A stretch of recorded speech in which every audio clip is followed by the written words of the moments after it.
عليكم. بسم الله الرحمن الرحيم. الحمد لله والصلاة والسلام على سيدنا مولانا رسول الله. أشهد أن لا إله إلا الله وأشهد أن سيدنا مولانا محمدا عبده ورسوله صلى الله عليه وسلم وبعد. Inshallah, before we read the hadith itself, I would like to tell you the foundation of tonight's class. The foundation of tonight's class is basically a quote that we have from one of the books of Imam Ibn Qayyim, rahimahullah ta'ala. And Imam Ibn Qayyim has a book called إعلام الموقعين عن رب العالمين. إعلام الموقعين عن رب العالمين. And basically this book, the title of the book needs to be actually explained. الموقعين, توقيع is signature. Okay? موقعين, توقيع is signature. The one who does the signature, the one who signs, his name is موقع. موقع. The plural is موقعين, right? So basically the muftis and scholars and people who give fatwas and speak on behalf of Allah subhanahu wa ta'ala by giving da'wah, we call them muwaqqi'een. Because when somebody comes to ask a shaykh or imam or scholar or mufti or whatever, and then he gives him an answer, this is haram. So that's basically a signature on behalf of who? Allah. Or halal, that's a signature stamp on behalf of who? Allah. So this is what Ibn Qayyim, when he wrote this book, he said, إعلام الموقعين, people who sign on behalf of Allah subhanahu wa ta'ala. So the book's title is Informing Those Who Sign on Behalf of the Lord of the Worlds, رب العالمين. إعلام, informing, الموقعين, those who sign, عن, on behalf of رب العالمين, the Lord of the Worlds. Please write down the name of this book, it's incredibly important, guys. إعلام الموقعين عن رب العالمين.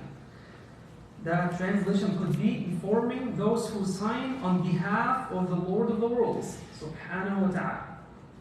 So we're going to have one quote from this book tonight, and this quote is basically going to be the foundation of explaining hadith number 14. Okay, the 14th hadith. I'm going to read it in Arabic, and I'm going to give you the explanation in English, inshallah, so you can write down as much as you can. Right? You don't have to write word by word, but you need to understand the whole idea of what he's trying to tell us. المفتي بمجرد المنقول دون اعتبار للعرف ضال مضل. He says those who give fatwa based on what's documented or what's written, regardless of people's habits and cultures, are gone astray and they're leading people astray. So the whole idea of this chapter in إعلام الموقعين by Ibn Qayyim is, if a mufti gives a fatwa based on the Quran and Sunnah, what's documented, what's transmitted in our tradition, regardless of people's habits and different cultures and different circumstances, those people are dal, or that person is dal, he's gone astray, mudil, and he's leading others astray. You need to understand that. Before giving a fatwa, you have to consider people's circumstances. And Ibn Qayyim said, وَهَذَا مَحْضُ الْفِقْهِ. This is the essence of fiqh. The essence of fiqh is what? وَمَنْ أَفْتَى النَّاسَ بِمُجَرَّدِ الْمَنْقُولِ.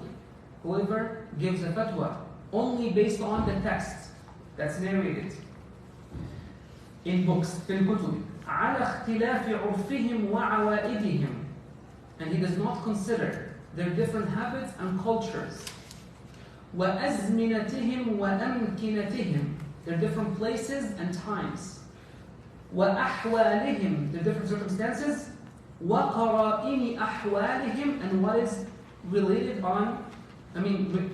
to their different circumstances. فَقَدْ ضَلَّ وَأَضَلَّ. He has gone astray and has led others astray.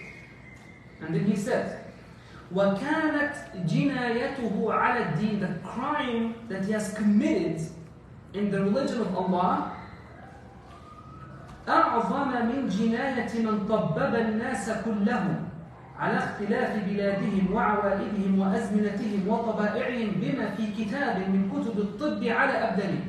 He's saying basically the person who gives a fatwa based on what's in the books without considering people's different habits, circumstances, times, places, without considering their culture, is like a doctor or a physician who gives people medicine based on what's written in one book of medicine without considering their different diseases. There are some doctors, when you go to them, you just, all what you want is to explain your problem. He doesn't want to hear that. He takes the first few words and he's already writing your prescription before you finish your complaint. And then you ask your friend, you find your friend actually he got also the same exact medicine that you take. And you ask a third friend, he stopped taking the same exact medicine because the doctor doesn't want to listen. He just wants to prescribe. So that is like the mufti who gives the same fatwa that's written in the books to everybody else. And then he said, Ibn Qayyim, بل هذا الطبيب الجاهل وهذا المفتي الجاهل أضر على الناس. He said, basically for muftis it's worse than doctors or physicians. Because for muftis or scholars who give signatures on behalf of Allah subhanahu wa ta'ala, they destroy people's religion. Doctors can make you physically sick. But people who give you fatwas without knowledge and considering your particular situation are destroying your religion and your spirit. Okay? So this is the foundation of tonight's class. Let's read the hadith and then give some few comments on the hadith, inshallah. الحديث الرابع عشر عن ابن مسعود رضي الله عنه قال قال رسول الله صلى الله عليه وسلم لا يحل دم امرئ مسلم إلا بإحدى ثلاث الثيب الزاني والنفس بالنفس والتارك لدينه المفارق للجماعة رواه البخاري ومسلم. Let's listen to the translation. Said, the Messenger of Allah sallallahu alayhi wa sallam said, spilling the blood of a Muslim, i.e. capital punishment, is not sanctioned except in three instances: the married person who commits adultery, a life for a life, and the one who forsakes his religion, separating from the community. Jazakumullahu khairan. Did everybody hear the translation? Would you like to take the English down, please? And you can take the mic. Just say it once more, and I want everybody to hear the translation.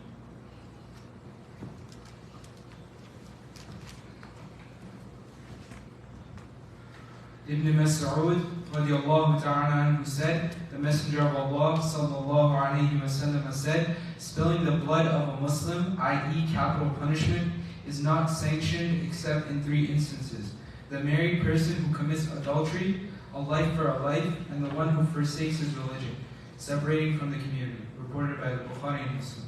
Okay, barakallahu feek. That's great. Everybody heard the translation, right? Okay. So my first comments tonight, and basically these are the questions that are going to be in your test, in the next test, inshallah. First point, Islam came to organize the affairs of the society and to protect five main principles. Islam came to organize the affairs of the society and protect five main objectives. We call them al-maqasid al-shar'iyya. Maqasid al-shar'iyya. The khams, right? So there are five things Islam came to protect. So what are these five things Islam came to protect? Life. Number one is life. Number one is life, before religion. Before religion. This is the one time I was explaining this hadith, and I put religion before life, and one of my teachers was watching my video, and he called me after, and he said, I've heard you saying, in the five objectives of Sharia, that Islam came to protect religion number one. And number two is life. That's not right. That's not accurate. Because if you don't exist, you cannot maintain religion. And Allah sometimes prohibited things are halal for us to protect our lives if we're gonna harm ourselves. Like eating something halal, haram, or drinking something halal, haram, to protect your life, it becomes halal. فمن اضطر في نصة غير متجار في البيت. At time of famine, for example, or when you have no other options, you want to save your lives. So you eat what is haram to protect your life. So here life is before religion, so that's why I always now emphasize that number one, Islam came to protect life. So what can you find in this hadith today that supports this idea that Islam came to protect life? What is that? What do you see here? Yeah. The hadith is talking about ending the life. Huh? The hadith. What was your question? What is the something in the hadith here that supports the idea that Islam came to protect life? Is it like a life for life? A life for life, right? What else? First statement in the hadith. لا يحل دم امرئ مسلم. أصلا يعني. Spilling a Muslim's blood is not allowed. Does this mean spilling non-Muslims' lives are allowed? Is allowed? Okay, that's the question we're going to answer next, inshallah. Right? So number one is Islam came to protect life. What's number two? Religion. So what do we have here in this hadith that supports the idea of Islam protecting religion? Apostasy. التارك لدينه, which we call الردة.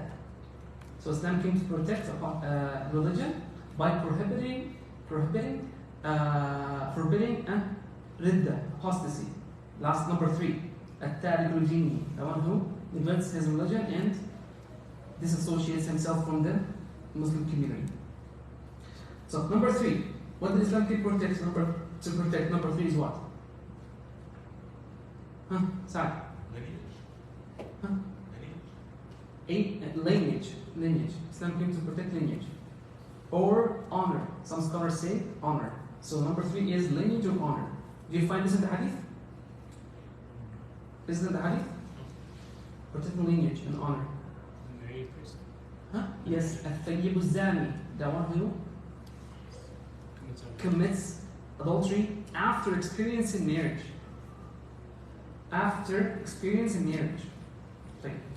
So number one is religion. Number one is life. Number two is religion. Number three is intellect. Is honor and lineage. Number four is intellect. You can find this in other hadith when Islam prohibits drinking alcohol, for example. And the last one is wealth. Stealing is haram in Islam. So the first comment we have today, and it's going to be your test, what are the 5 main objectives or 5 main principles Islam came to protect? The answer is going to be number 1, life. Number 2, number 3, you can the rest of them you can put in different orders. Number 3, honor. Number 4, intellect. Last one, wealth. Awesome. Second comment we have to make. Who has the right to implement the hudud between to practice in a Muslim society? Because asking this question here is irrelevant, by the way. No?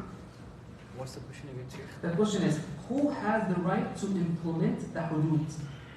Because tonight we're talking about had. Had means what? What's had in Islam? Had is a limit. Great. But that's in Arabic language, right? Literally, had is a limit. Okay. A border, had. In Islamic tradition, what is had? Hudud. Is it like a capital punishment? The capital punishments, specific punishments for major sins, for some major sins in Islam. Specific punishments, certain punishments for some major sins in Islam. Like what? Look at the hadith. What do we find in the hadith here? Adultery. Exactly, adultery. What is that? There's a punishment for that, right? There's a had punishment for adultery. Right?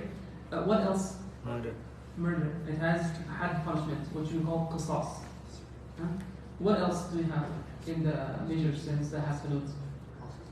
Apostasy, ridda, exactly. So these are some examples, right? My question now is, that could be in your test, who has the right to implement had punishment? If I stop here, this question is irrelevant in the Muslim countries, Muslim, because they don't care about what our religion says, right? Especially if it's a secular country. What our religion says, they are not addressed by this anyways. You cannot ask them, why don't you pray? You cannot go to people in secular countries and tell them, why don't you pray? It's not your business. I'm sorry to say that, but really it's not your business. Because they are not addressed. ليسوا مخاطبين بفروع الشريعة. You don't also believe in this religion in the first place to ask them, why don't you pray? Right? Makes sense. Why don't you pay zakah? Why don't you implement hudud? Irrelevant. Irrelevant. I don't believe in your religion aslan. You don't follow your religion. So why do you ask them what? Remember last time when we talked about the Muslim like a shajara? Muslim is like a tree. There are roots and there are branches and leaves. Remember that? Yeah. The branches and leaves, they can fall, but the roots is still there. But if somebody doesn't have roots, he doesn't believe in this root anyways, why are you asking about the leaves and the branches? It's irrelevant. So the question is, when you find, for example, somebody who wants to attack you or spread misconceptions about your religion, ask about hudud punishment, which is a very old misconception. Khalas, people have talked about it enough times, right? But if somebody comes out of nowhere and asks you, what is the ruling of what do you have to say about implementing had punishment in non-Muslim countries? The answer to this question is irrelevant. Because I never asked you to pray. I know you don't believe in my religion, khalas. I never asked you to pay zakah. You're not addressed by my religion anyways. Irrelevant. Okay, in Muslim societies. The rule. Thank you. So this is the answer to the question. Imam Ahmad ibn Hanbal, let's read down these things first. Imam Ahmad ibn Hanbal and Ibn Rushd in his book Bidayat al-Mujtahid and others. So many. And Al-Qurtubi in his tafsir. So we'll just these three names. We have so many other names. Al-Qurtubi in his tafsir Ahkam al-Quran, the rulings of the Quran. Imam Al-Qurtubi. Al-Imam Ibn Rushd in Bidayat al-Mujtahid and others, a lot of other scholars, they said it's unanimously agreed on that the only one who has the authority to implement the had punishment is the Muslim Imam in a Muslim country. What does the word Imam mean? Leader. One of the misused terms. Is it me? What does Imam mean here? The Imam is the one who has the right to implement Hajj punishment. Who is the Imam? Leader. The leader of the Muslim community in every Muslim affair. Guys, it's important to understand this. When I talked before about the word Imam and Khalifa and successor, the Imam, like myself, whose job is to lead the prayers and teach people Islam and stuff like this, he has a part, small part of the authority of Rasulullah sallallahu alaihi wasallam, which is teaching religion. The president of a Muslim country, he has another small part of the authority of Rasulullah sallallahu alaihi wasallam to run the affairs of the Muslim community. We stop here. So all of us Muslims collectively, we just have a part of the authority of Rasulullah sallallahu alaihi wasallam. If there's someone who's living today who has the full authority of the prophets as the Imam, the Khalifa of Allah, or Sayyidina Bakr after him, or Sayyidina Umar after him, sallallahu alaihi wasallam, right now, do we have those people right now amongst us? Do they exist? If somebody knows someone, please point and say his name. Do you know anybody who is an Imam for the Muslim nation, who runs all the affairs of the Muslim nation? No, right? He doesn't exist. So this question is irrelevant. You can understand this two different ways. Oh, so what is implementing hudud of Allah on earth? Ya ibni, ya habibi. Irrelevant. You're disconnected from reality. You just disconnected from reality. Please just connect yourself to the reality you're living before. Remember what I said at the beginning of the halaqah? What did Ibn Qayyim rahimahullah ta'ala said? You're only going to take what's narrated in the books of tradition without considering people's different habits, culture, circumstances, places, and times. You're disconnected. Ibn Qayyim said, ضَلْ مُضِلْ. That person who does this has gone astray and has led people astray. Wrong. Irrelevant. What are you talking about? It's irrelevant. No. Is there an obligation to implement? Is there an obligation to implement hudud? Is it an obligation to implement the hudud? Who can answer? Is it an obligation to implement hudud? Who can answer? Yes. Only we have an Of imam. course, no one can say implementing hudud is not an obligation. No one can say this. But that's a very basic level. Now we're talking about not obligation. We're talking about not what theory. We're talking about implementation now. You see what I'm trying to do? When people were talking about khilafah, you know, what did we say about khilafah?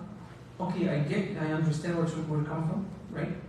But let's come to our world and live and connect yourself to reality and then tell me, is khilafah practical?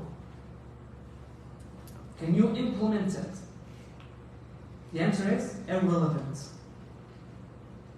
Hudud is an obligation, yeah? In the books it is.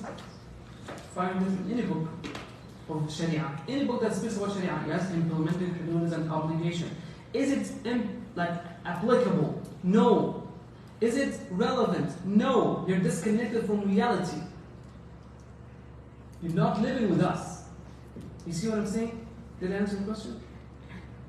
It's not applicable. If you have any other answer, you can just bring it up right away, inshallah. And we can listen to you. So the first question is, Islam came to protect 5 things, and we said them in order. Number 2, implementing hudud is only the authority of the imam or the successor, or what we used to call in pre-modern texts. Look at the language I'm using. Please be that you have to be. I'm so selective of the words I'm using. The pre-modern texts. I'm not saying the secular texts. Please, don't confuse that. Modern is not a bad thing. All of us are modern because we're new. That's time. Modern is something that's related to time.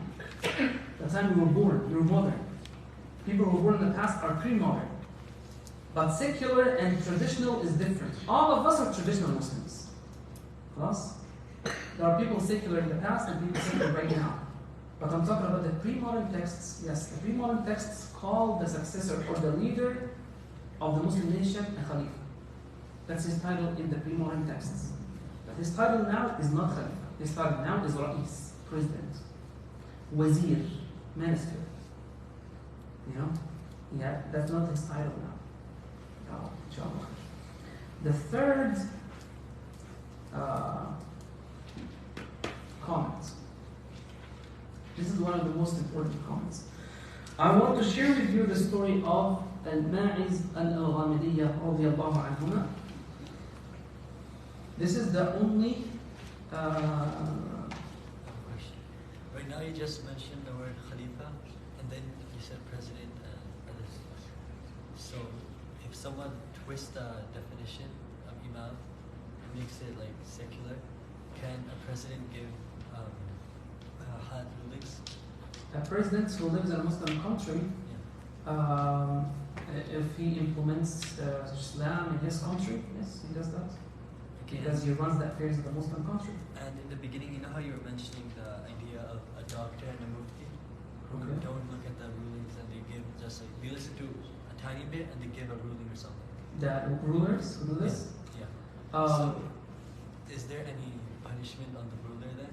And like, what if the person gets killed or something? Okay, implementation is a long story. Look, for example, there is something Rasulullah said, sallallahu alayhi wa sallam. Islam does not encourage us to implement hadith. Did you hear this? Please don't forget this. Islam does not encourage us to implement hudud punishments. I'm going to say it the third time. Islam does not encourage Muslims to implement hudud. So why do we have hudud? We have hudud to stop the crimes. It's called radda, takhweef, to scare people so they don't do what's wrong. Who said that? Where did I bring this from? قال رسول الله صلى الله عليه وسلم ادرأوا الحدود بالشبهات. إدراء is to prevent implementing hudud when you have doubt. So what is he trying to tell us here? He's trying to tell you, I don't want you to implement them. I want you to look for the doubts. If you have any doubt, you're not going to implement the had.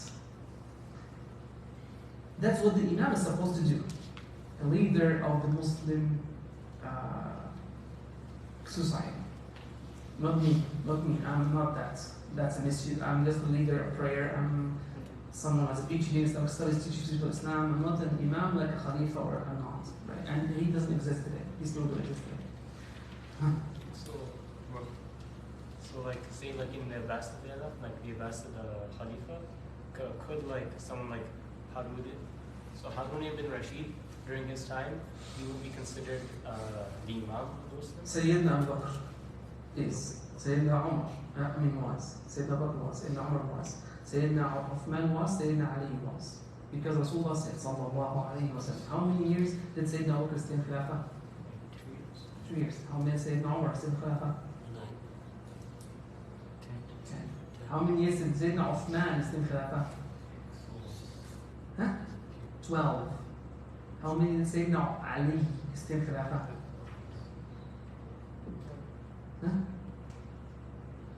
Sayyidina Ali? More than one. 6. So if you count all these, how many years are these? Sayyidina Abu Bakr, Sayyidina Umar, Sayyidina Uthman, Sayyidina Ali. How many years? Again, Sayyidina Abu Bakr is how many? 28. 31. Sayyidina Abu Bakr how many? 2. Sayyidina Umar? No. 10. As an Imam for 10 years. Sayyidina Uthman? 12. You go until here? 24. Sayyidina Ali? 6. So how many? 30. Rasulullah says in the Hadith, الخلافة بعدي 30. Khilafah after I pass away, it's going to be 30 years. ثم تكون حكما. And then after that, another form of ruling. Other ways of ruling people. So he said that, sallallahu alayhi wa sallam. So if you ask me about anyone else after Sayyidina Abu Bakr, Sayyidina Umar, Sayyidina Uthman, Sayyidina Ali, I would not call him the word Khalifa. But I can call him a leader. See, we're disconnected. It's a different world you're living in, Aslan. We're just living in the text. Ibn Qayyim said that. I will repeat this same quote at the end. When you give people fatwas and answer questions based on what's in the books, without considering the different habits, circumstances, different places, and times, and cultures, Ibn Qayyim said in إعلام الموقعين فهو ضال مضل. He is ضال, he's gone astray. And mudil, he's leading others astray. I have a lot of those people. They did the text and they threw it in your face. Go implement. You're irrelevant. It cannot be implemented now. Okay, let's just move on and narrate this one story, inshallah. We can conclude the story actually. The story is this. This is the only story in Islamic tradition about implementing had punishment. And I said this story many times to high school students here. So this story basically is Sayyidina Ma'iz, he committed zina. And he came to Rasulullah sallallahu alayhi wa sallam. And he said, Ya Rasulullah, tahhirni, purify me, clean me. So what does he mean? Tahhirni means what? Clean me, I've done something wrong. فقال النبي said this. وما ذاك? What's going on? What have you done? فقال زنيت. I committed zina. So what did he do? Can you tell me what he did, sallallahu? If you don't know the narration, I think he told him to go and pray. exactly. Absolutely, that's exactly what Islam says. The Prophet did not say, oh, you did zina? Okay, bring him to me, and the Muslim community, let's stone him to death right now. He did not do that. Why didn't he do that? Isn't to implement had punishment is beloved to Allah? Yes. But now we have the leader of this nation is now implementing. Are you going to follow him, or are you going to say, no, we have to implement the had punishment our way? No, it's his way. He told them, Irja, astaghfirullah wa tub ilayk, go repent to Allah. What? Had. I want to implement the had. No. Irja, astaghfirullah wa tub ilayk. And he came after a while. Ya Rasulullah, I committed zina. Implement had on me. Okay, bring him to me. No, go a second time. Irja, astaghfirullah wa tub ilayk, go repent to Allah. Cover yourself up. I committed zina. Third time. Ya Rasulullah, I committed had punishment. And people are watching. Irja, astaghfirullah wa tub ilayk, go repent to Allah. He wants to be cleaned. He came fourth time.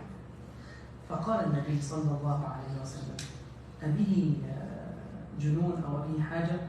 He asked people, is he okay?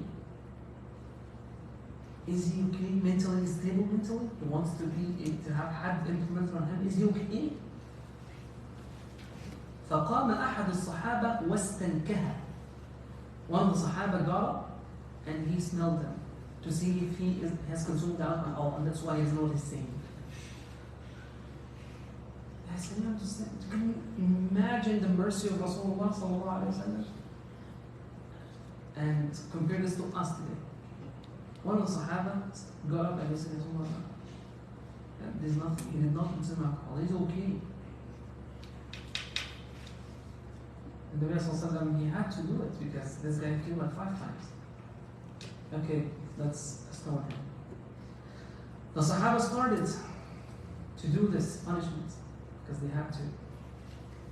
It's a different environment, different place, different culture, different circumstances, different habits.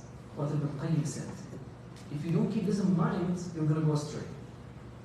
Because, if you know someone who committed zina, you cannot come in front of the masjid and do this. That's going to be dal mudil. You've gone astray, you're leading people astray, you have to go to jail.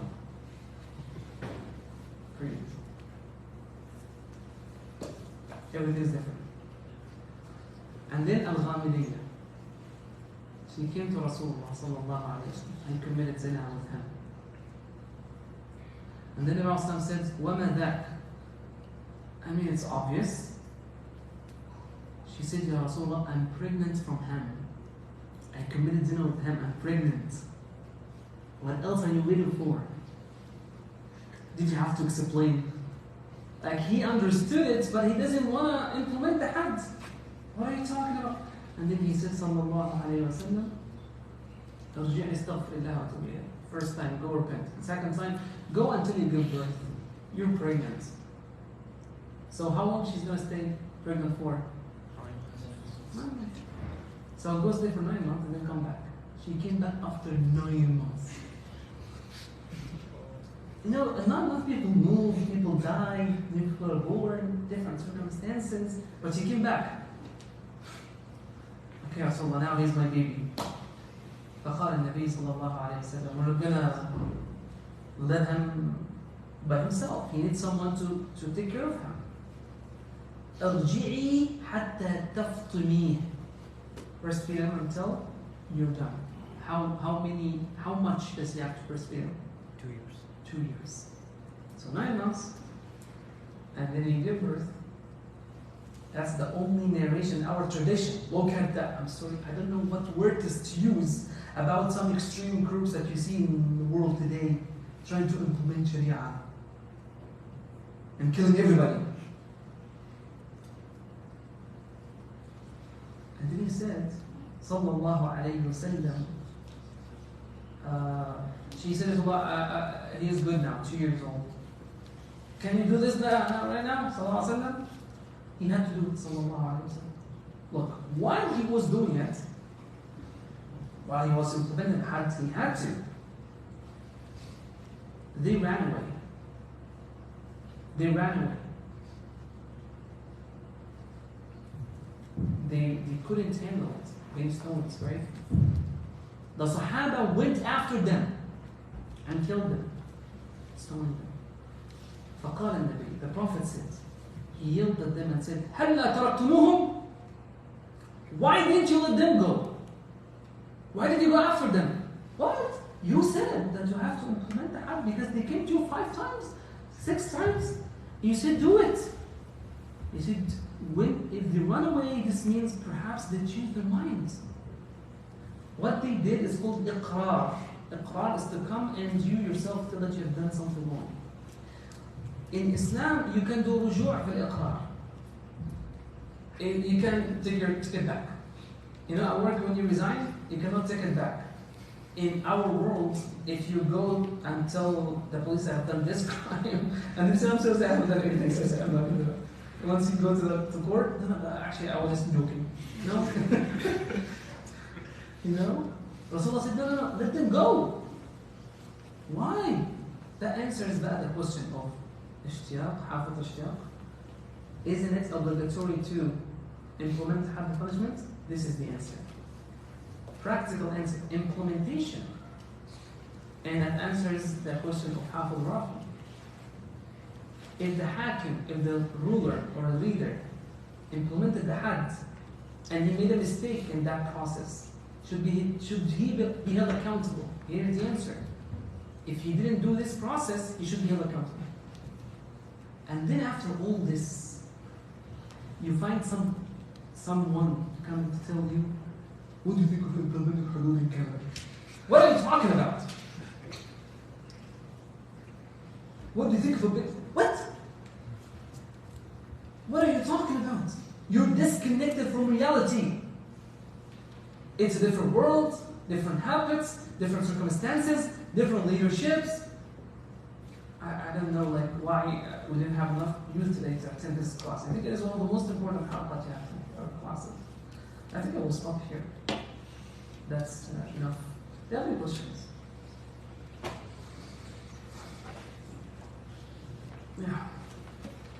So, does it all depend on the ruler that's in place? Because you said that one man came back like 5 or 6 times, and Rasulullah is still saying, no, go repent. But say there was another ruler, you only have like a ruler maybe. Is there a set number where they come and Is there a set number that he has to tell the person to go back to repent? The answer is no, of course, there is no set number. Of course. But if you follow the model of Rasulullah, that is the model. Let's say Rasulullah asked him to go back 4 times, 5 times, 6 times, right? But the ruler only did 3 times. On the day of judgment, Nabi said, الحاكم إذا أو المجتهد إذا حكم فأخطأ فله أجر. If he made a mistake, he will have 1 reward. But if he was right, he will have 2 rewards. In another narration, Darqutni narrated, if he was right, he takes 10 rewards, and if he was wrong, he takes 2 rewards, because he did his best. But the other model of people who are looking for someone to make a mistake to implement the punishment on him, that's not Islamic Aslan. That's not Aslan Islamic. That's not the model of our Prophet ﷺ. See what I'm saying? The question is Aslan irrelevant. We're not talking about anything else. We're talking about relevance. Just one point. The implementation of the one who received revelation, ﷺ. And then when we come and tell you, guys, be careful. Who is talking to you? What is he telling you? And what are the messages he's trying to tell you indirectly, in private sessions, or in public? When we tell you this, you sometimes don't understand. You wonder why we're saying this. Because we have a lot of uneducated people over there that can lead us astray and create a lot of problems. Sister, are you raising your hand? No? Assalamu alaikum. Awesome. Correct me if I'm wrong. I'm just trying to understand something. So you mentioned the issue of being able to take it back. Yeah. So I'm trying to put myself in the scenario. And the first time I think Rasulullah sallallahu alaihi wasallam told her to go back after 9 months. Or go and come back after 9 months. Yeah. I'm just trying to imagine that I was told to go back and come back after 9 months. Perhaps that would have been, that time frame would have been enough for her to like change her mind. But at the same time, if Rasulullah sallallahu alaihi wasallam had told you, come back, Yeah. would you not be disobeying? Disobeying the Prophet? Yeah, in that scenario. Okay, so there's a, maybe can I rephrase your question? Of course. Maybe the way to rephrase this question is this. The iqrar, that's called consent? Is that called consent? When you come and say that about yourself, is that called consent? Confess. Confession. Okay. The question is, if we're going to rephrase the question, the confession, is it enough to do it once, or you have to do it multiple times, as we narrated here? Can I rephrase the question like this? Confession has to be once. Is it enough to do it once, or it has to be repeated? I mean, if she did confess and she was told, go come back, if you've already been told to come back, you can't really escape that. No, if she didn't come back, you will never go after her. But if he told her, come back after 9 months, that come back. No, he did not come back. What was He said, حتى الحضري, until you give birth. He did not tell her, come back after you give birth. Make sure you come back. He did not say that. You know, it's similar to what? It's similar to the hadith of Sayyidina Mu'adh that it was narrated yesterday in the Jum'ah, in the mistake. When Sayyidina Rasulullah told him something, and he said, should I tell people the good news? What did Rasulullah say? إِذَنْ يَتَّكِلُ. If you told them, they would rely on it alone and leave good deeds altogether. But he did not tell him, don't say it. So that's why Rasulullah passed away Ibn Mu'adh. He said it because he didn't want to be hiding the knowledge, or concealing the knowledge, right? So this is similar to it. So don't say, you have to come back after.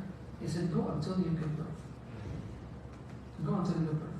And the evidence is, when the had was being implemented and she ran away, the Sahaba went after her, Rasulullah was mad. Why did you go after her? لعلها تابت, لعلها رجعت. Perhaps she took it back. Right? But the answer to when I rephrase your question, the answer is you have two different opinions. Some scholars say one confession, one time confession is enough. Some of us said you have to do it multiple times. No. Well, yeah. Some scholars said it has to be 4 times. Must be 4 times. And some said it has to be once. But only once is enough. Yeah. For the woman who came back, for the people who actually did get the punishment, are they wrong for coming back? They're not wrong for coming back, but it's for sure if they covered up themselves at the beginning, that would have been better for them. But what they wanted to do is to clean themselves before they go meet Allah subhanahu wa ta'ala. You know, that is the main thing that they wanted to do. To clean themselves before meeting Allah. So if there's a private sin that you do, for example, like zina, like for example, someone does a sin like zina, like in this story, and then so are you saying it's better if they don't confess at all? That is the question. Excellent. Look, guys, I love all of you, right? And all your questions are valuable and great. But the question, when you ask the question, you have always to ask yourself about implementation. Right? How am I going to implement it? The questions you guys asked, are they applicable? No. Why? Because if somebody comes to confess, so what? What are you going to do? You don't have authority, that's a different place, different time, different culture, different habits, different everything. Right? But the right question is this. What was the question? Should you just not confess to begin with? That's a question. If I committed zina, a major sin requires a had punishment in our day and time, what am I supposed to do? You must cover yourself up and you must repent to Allah and don't tell anyone. Because if you don't cover yourself up, that's called the mujahara. You're so happy about it, you're so proud of yourself. And the Prophet said, sallallahu alayhi wa sallam, he said, كل أمتي معافى. All my nations are going to be saved and forgiven except the mujahirun that are so proud of their sins. So your only option for now is to cover up yourself. Repent to Allah between you and Allah. Am I now giving you a permission to go do what you want and then cover yourself up? Is that what I'm doing? I mean, if you understand this, it's your business. After all this class, all this lecture, you think the Shaykh is telling us you can go to zina and just hide it? Astaghfirullah.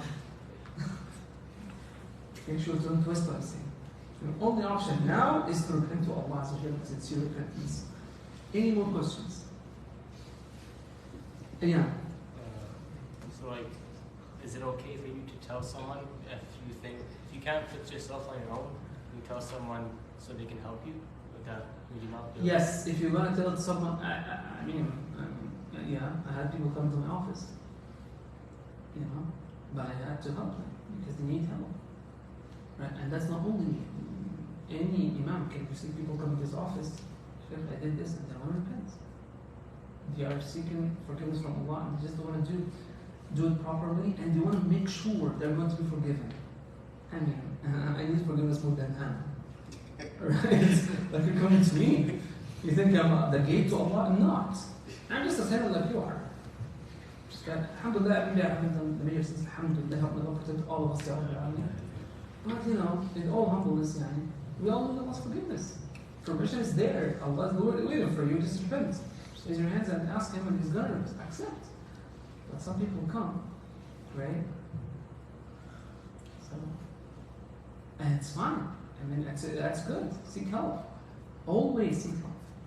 Always seek help from the right people. Because there are people, if you ask them, everybody on campus is going to have it. Everybody on campus is going to have it. Or everybody in the community. Don't do that yourself. Cover up yourself, seek help from the right people. Any more questions? And if you expose someone, Allah's going to expose you in the day of judgment. The last story I'm going to mention here. I was with a friend a few days ago. And he said, somebody called me to fix his laptop. And I just went to his laptop, went to Google to look up something, and once I typed this letter, I saw these subsites. He was going to pornography, right? I don't make sure to not mention his name. I don't want to know. And thank you for exposing your akhlaq, but don't continue. That's enough. I don't want to know him. Because if you expose him, Allah is going to expose you on the day of judgment. The problem is, we have some people who love to expose others, who made a mistake and looking to find someone to expose him. The opposite of Islam, exactly the opposite. Just like this. The opposite of Sharia. خلاص? I heard myself. You guys? جزاك الله خير. سبحانك اللهم وبحمدك أشهد أن لا إله إلا أنت أستغفرك وأتوب إليك والسلام عليكم ورحمة الله وبركاته.